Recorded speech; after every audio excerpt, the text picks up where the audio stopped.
O Santander divulgou o resultado do quarto trimestre de 2022 e reportou um resultado abaixo do esperado pelo mercado.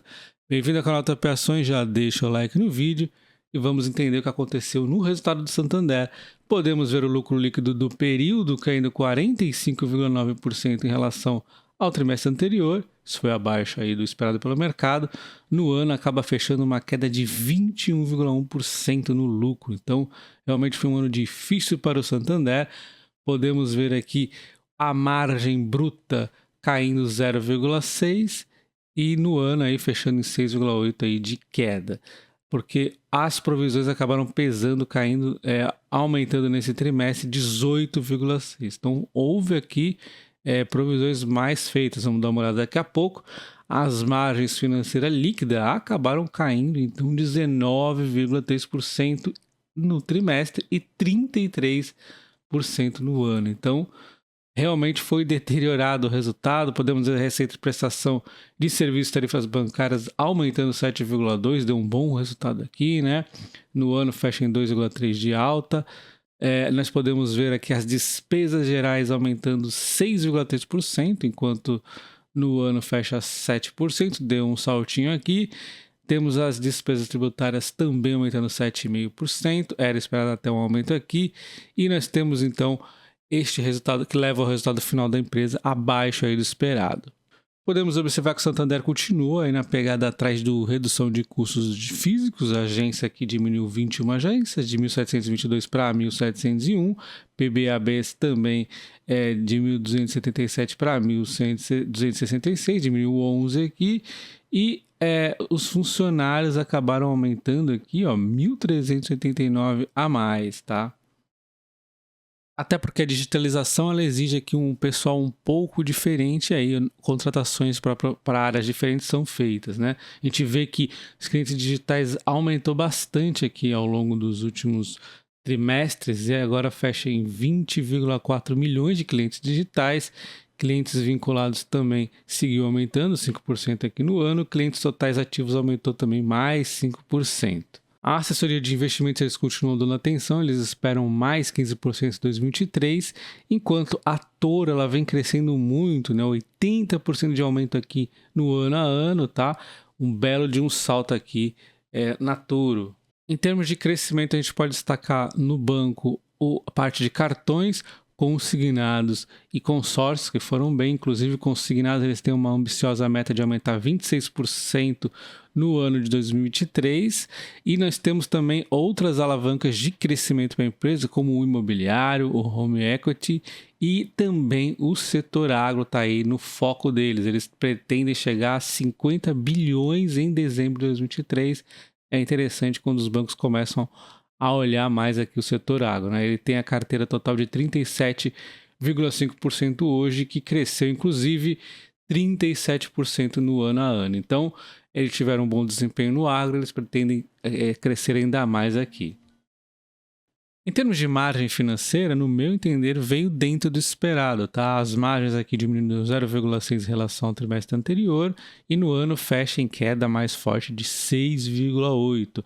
A margem financeira com o cliente, então, caindo 2,6% e no ano subindo 22,4%. O grande questão aqui foi a margem a mercado, né, que segue aí caindo, mas a dinâmica, no meu entender, foi dentro do esperado, porque durante o ano todo que nós estávamos vendo a margem com o mercado piorando, olha só, muito forte. Quando a Selic parou de aumentar, o esperado era uma estabilização e foi o que aconteceu, até começar a dar um resultado um pouco melhor.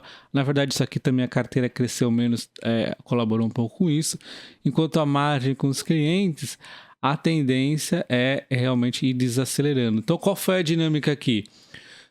Quando a Selic estava aumentando, piora aqui na margem financeira com o mercado. Agora que ela já está na alta, estamos no índice alto de inadimplência, começa a ter seletividade na concessão de crédito e mix de produtos. Então, temos agora uma carteira que vai dar uma prejudicadinha aqui com a margem, vai crescer menos. Então, assim, foi dentro do esperado aqui na margem, sem surpresas. E as receitas de prestação de serviços e tarifas bancárias tiveram um bom resultado, aumentou 7,2% com um destaque positivo aqui para a parte de seguros, 23% e 26% de administração de fundos, tá?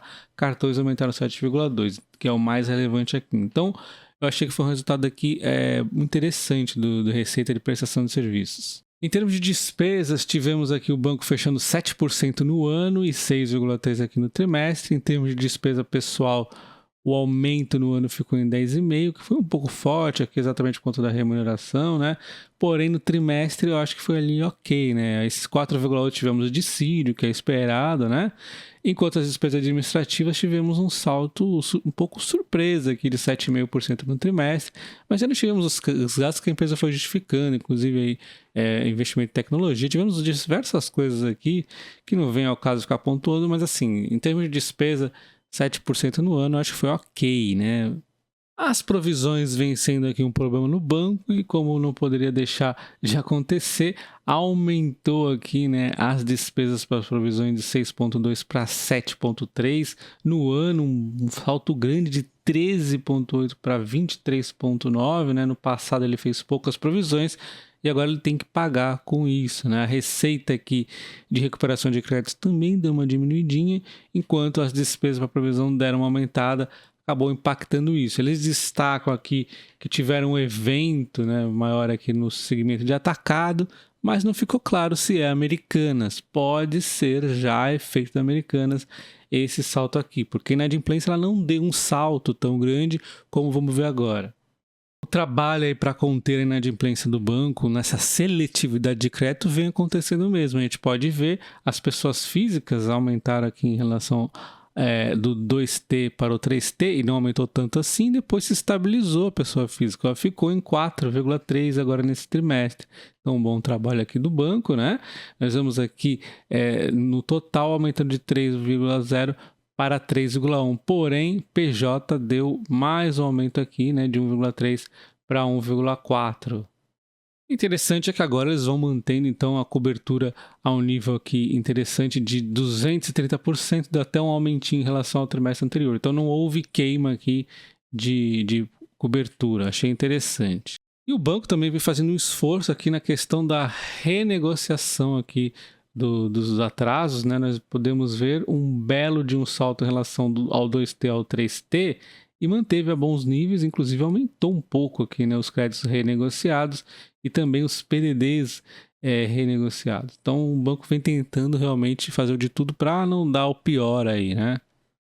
Então, resumindo, nós tivemos aqui as margens com o cliente, que é um ponto muito delicado, indo exatamente como a gente esperava, um controle aí na concessão de crédito, as margens aí a mercado começando a tranquilizar um pouco, mas ainda apertando. Então foi bem tranquilo nisso. As despesas deu talvez levemente aqui acima do esperado, mas tranquilo também, nada de assustar, foi ok. E a grande problema foi as provisões. Mas quando a gente olha as provisões, não houve um aumento da inadimplência. Então o que foi? Foi Americanas, tá? Olha só, o lucro aqui do banco veio 1,689 e o mercado esperava 2,7. Então houve abaixo do consenso de 37,4, né? 56,5 abaixo aqui, né, do trimestre aí do 2021, né? O que acontece? A dívida da Americanas com Santander é de 3,6 e provavelmente eu até devia comentado que nesses casos eles fazem provisão de 30%, então deve ter feito aqui de 1,08. E olha a diferença do que o mercado esperava no lucro do Santander e o resultado que teve. A diferença foi de 1,011. Então, olha só, é exatamente essas provisões. Então, na minha entender aqui, foi a Americanas aqui a surpresa. Se realmente esses números do mercado não contam a Americana, provavelmente não, tá? Então, assim, o resultado do Santander, quando você analisa ali com uma lupinha, olhando o case da Americanas, foi dentro do esperado. Infelizmente, Americanas é um fato. Esse daqui é uma porrada que nós já provisionamos 30%, pode até haver mais provisões no futuro. E aí, quem pensar no longo prazo, a Americanas não vai toda aí, o resto da vida ficar dando problema. É um problema único, pá, porrada, agora a gente tem que resolver isso. Então essa aqui é o meu entendimento, tá? Dando então uma olhada aqui no resultado do Santander nos últimos 12 meses, ele fica com lucro então de 12,9, o que leva a um PL de 7,80 e um lucro por ação de 1,72. Então o PL deu uma esticadinha aqui. Como podemos ver, o PL do Santander estava em 6,68, agora ele foi para 7,80, então deu um saltinho aqui, né? Quando a gente observa então o SAMB 3 comparado com os outros SAMBs, tá mais descontado mesmo, né? Mesmo ele pagando dividendos menores, ele tá tão mais descontado que o dividend yield acaba ficando um pouquinho maior, 8% no momento contra 7,80 aqui, tá? O PVP tá em 0,90. O SAMB 3 acabaria sendo, teoricamente, a melhor escolha, embora quem gosta de opções, a SAMB 11 está muito interessante também, seria a minha escolha no caso, inclusive, dividendo quase igual, né? Então, observando aqui o SAMB 11, a gente até tem mais liquidez para traçar uns pontos para compra. Se eu fosse comprar esses 27,30 ontem já estava bom, né? Um fundinho aqui que ele poderia fazer. Só que acontece, como o resultado foi talvez aí abaixo do esperado, né, do mercado, depende como ele vai enxergar essa questão das Americanas. Vai provavelmente perder esse suportinho aqui que ele estava segurando, né, exatamente no 27,30, então talvez ele vá buscar um valor menor. Será que vai ser aqui 26,20? Será que vai ser ainda mais fundo aqui esse 25,50? Não sabemos, né? O mercado é assim, a gente vai ter que descobrir agora, mas 27,30 já era interessante, né? O mercado já vinha batendo na Americana, por causa da Americana. SAMB 3, situação similar, tentando se segurar aí, mas talvez vai cair também mais, né? E aí eu fico de olho também no Bradesco. Será que vai ter efeito no Bradesco? É algo curioso, né? Porque já estou aí na bolsa há 15 anos, às vezes a gente não sabe para onde vai o mercado, e não dá para saber mesmo, né? Então a gente vê que o Santander teve todos aqueles problemas, né? De empresa que veio acima do esperado, não sei o quê. E ele sempre observa muito o resultado do Santander também. Ele tem aqui um pontinho de 12,20 que ele pode vir buscar hoje, né?